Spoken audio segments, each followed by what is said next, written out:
நேசம் வச்சு நெஞ்சில் வச்ச பூச்செடி நீயடி.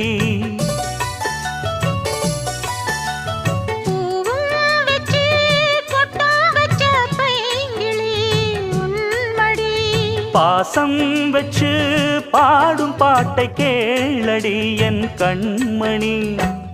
உள்ளம் என்னும் வீட்டிலே ஒட்டி வச்ச ஓவியம், எண்ணம் என்னும் ஏட்டிலே அச்சடிச்ச காவியம். மனசுக்குள் கோயில் கட்டி மகராசி ஒன்ன வச்சு பொழுதானா பூச பண்ணி வாழுறேன்.